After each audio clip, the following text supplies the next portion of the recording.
Muito obrigado, Sr. Presidente. Sr. Deputado Ricardo Rodrigues, eu quero registar, desde logo, como positivo, o facto do Sr. Deputado não ter dado já o seu apoio entusiástico a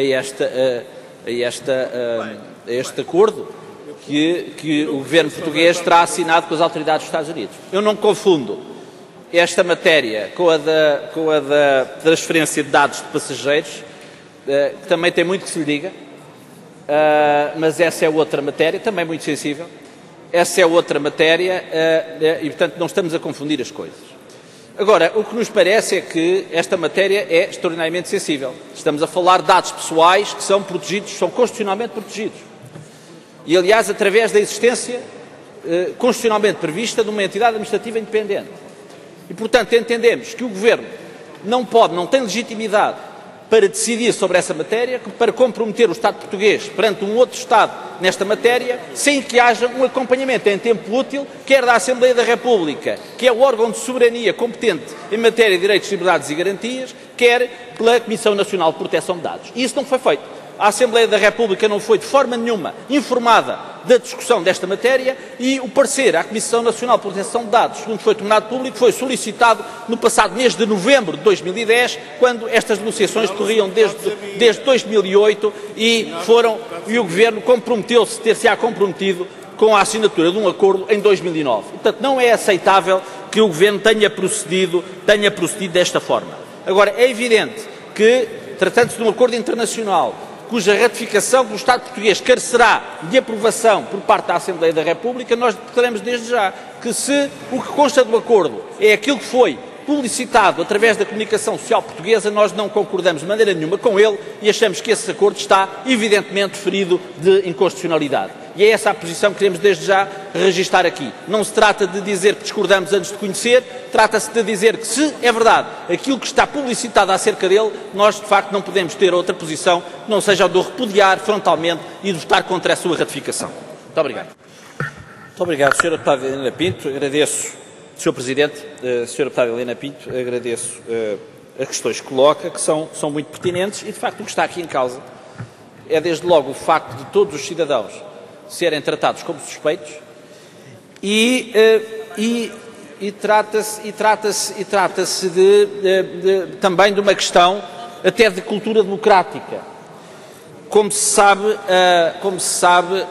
nos Estados Unidos o direito à privacidade não tem a mesma tutela constitucional ou legal que tem na maioria dos países europeus, em que esta questão é efetivamente tratada e é um motivo de preocupação e que, aliás, se tem traduzido na existência de entidades administrativas independentes, como é o caso da existência em Portugal da CNPD.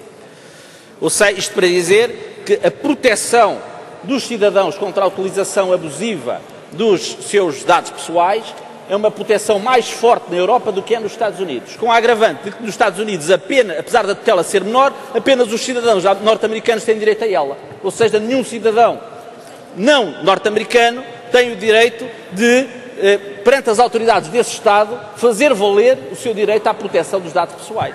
Isto é muito relevante quando o Estado com quem se está a negociar um acordo bilateral é precisamente o Estado como os Estados Unidos. Mas a questão que também se coloca aqui é esta. Se estamos a falar de cooperação judiciária, o que é que falta?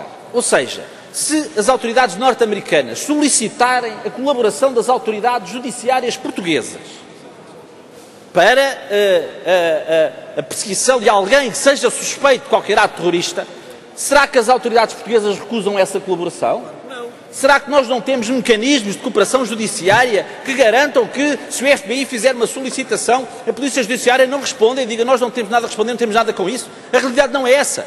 E, portanto, a questão que se coloca aqui é o que é que pretendem mais. O que é que pretendem mais? O que é que falta na cooperação judiciária? E isso não é explicado. E, portanto, aquilo que é solicitado é que, os dados existentes das bases de dados portuguesas possam ser postos à disposição das autoridades norte-americanas. Isso não aceitamos, nem em relação aos Estados Unidos, nem em relação a qualquer outro país do mundo, porque esta é uma questão de princípio, que não está associada a ser este país, está associada a ser um qualquer que seja. Agora nós, aquilo que registramos é a total subserviência do governo português em tudo o que se relaciona com os Estados Unidos. Isso também é um facto objetivo. Muito obrigado. Sr. Presidente, Sr. Deputado Nuno Magalhães, as questões que coloca são pertinentes. E eu começaria pela parte final da sua questão, que é a questão de havendo uma negociação europeia e havendo órgãos da União Europeia mandatados para negociar essa questão com os Estados Unidos, haver Estados, membros da União Europeia, que, fazendo de conta que esse mandato existe, que negociam bilateralmente.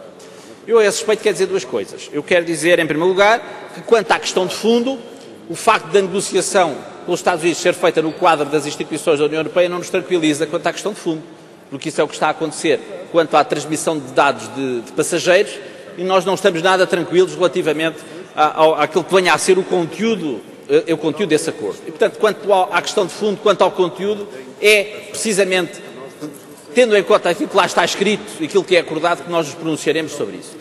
E também não consideramos que os Estados não tenham a legitimidade para negociar bilateralmente questões que sejam de relevância nacional. E, portanto, quanto a isso, pensamos que não é por aí que está o problema. O problema está, efetivamente, quanto à matéria sensível que está em causa e quanto ao facto do governo português, preterindo competências próprias de uma autoridade independente e preterindo a Assembleia da República nesta matéria, ao não dar conhecimento daquilo que estava a ser negociado com as autoridades norte-americanas, ter assumido compromissos que geram, junto do Estado, neste caso dos Estados Unidos, a expectativa de que aquilo que negociaram com o Governo venha a ser efetivamente aprovado, criando, desta forma, uma situação de quase facto consumado que nós não aceitamos. Agora, relativamente à primeira questão que colocou, que é o desígnio do combate ao terrorismo. Nós achamos que, efetivamente, Portugal deve colaborar na medida das suas possibilidades no combate ao terrorismo e cooperar com quaisquer Estados ou quaisquer entidades que estejam seriamente empenhadas nesse combate. E eu aí, agora, a questão muito diferente é reconhecer aos Estados Unidos um papel de polícia global do mundo naquilo que eles consideram ser o combate ao terrorismo. Nós sabemos que o critério seguido pelos Estados Unidos quanto à definição de terrorismo, é para dizer o mínimo, muito discutível, isto é para dizer o mínimo e para não abrir aqui outra discussão, mas há outros países com quem é absolutamente necessário que haja uma ação concertada no combate ao terrorismo. Basta falarmos aqui na nossa vizinha Espanha, como é evidente. E, portanto, os Estados Unidos não têm aqui nenhum papel que se deva reconhecer acima de quaisquer outros Estados e acima da cooperação bilateral e acima da cooperação com respeito pelas competências próprias das autoridades judiciárias. Porque este problema, quando se trata de direitos, liberdades e garantias, como é o caso, não pode ser negociado por critérios de política externa, tem que ser negociado por critérios de respeito pelos direitos fundamentais dos cidadãos e no respeito pela esfera de atuação própria das autoridades judiciárias de cada Estado. Não é apenas uma questão de política externa, é uma questão também de respeito pelos direitos e de respeito pela forma como, designadamente, a investigação criminal e o tratamento de dados está constitucional e legalmente organizado em Portugal. Sr. Presidente, Sr. Deputado Fernando Negrão, muito obrigado pelas questões que coloca também, e eu começo por registar que o Sr. Deputado nos fez a justiça de considerar que nós não colocámos esta questão aqui por qualquer preconceito ideológico. Nós temos ideologia, mas não temos preconceitos. Porque eu tive a oportunidade de dizer há pouco que nós teríamos o mesmo tipo de preocupações, as mesmas preocupações, fosse qual fosse o Estado que fizesse esta solicitação às autoridades portuguesas. Eu não sei se todos os partidos podem dizer o mesmo. Exatamente. Se todos teriam a mesma benevolência caso esta solicitação viesse de outro Estado qualquer que não os Estados Unidos. Mas essa é outra questão. Agora, Sr. Deputado, nós achamos que a Assembleia da República deveria ter sido envolvida neste processo. Achamos que a CNPD deveria ter sido chamada a aparecer em tempo útil. Não é agora, depois do Governo se ter comprometido no plano bilateral. Agora, isso não nos condiciona. E nós não deixaremos nunca, nem nunca deixaríamos ter a nossa posição própria relativamente ao acordo, tendo em conta estritamente o seu conteúdo e não o facto da União Europeia concordar com ele ou da CNPD concordar ou deixar de concordar com ele. Teríamos, evidentemente, em consideração todas essas opiniões, mas não abdicaríamos de ter a nossa opinião, tendo em conta, e a nossa posição, tendo em conta o conteúdo concreto do acordo em causa, e é essa a posição que iremos ter quando esse acordo aqui vier, se vier. Quanto a uma outra questão que colocou, eu diria que o problema não se coloca só relativamente ao terrorismo, mas em toda a criminalidade organizada e transnacional. Nós pensamos que deve haver, evidentemente, uma colaboração por parte do Estado português, das autoridades judiciárias portuguesas, na cooperação internacional contra a criminalidade organizada e transnacional, seja ela qual for.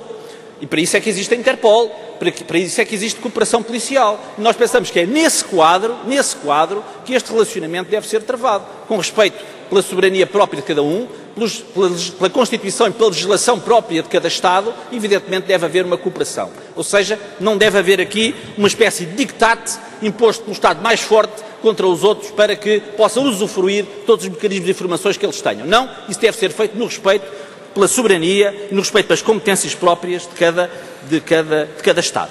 Eu terminaria, Sr. Presidente e Srs. Deputados, reiterando, agora que temos aqui até a presença do Governo nesta sala do plenário, reiterando aquilo que referimos há pouco, que o Governo deveria enviar, quanto antes, a esta Assembleia o texto que acordou com os Estados Unidos, como forma de nós podermos, embora tardiamente, recuperar uma informação que a Assembleia já devia ter tido acesso e não teve. Eu não sei se os senhores ministros aqui presentes me ouviram, mas de qualquer maneira poderão consultar as atas e faço o apelo para que urgentemente enviem a esta Assembleia para conhecimento o texto que foi acordado com as autoridades norte-americanas acerca do acesso a dados pessoais constantes da identificação civil, criminal e das bases de dados da ADN. Fica aqui o pedido de viva voz. Muito obrigado.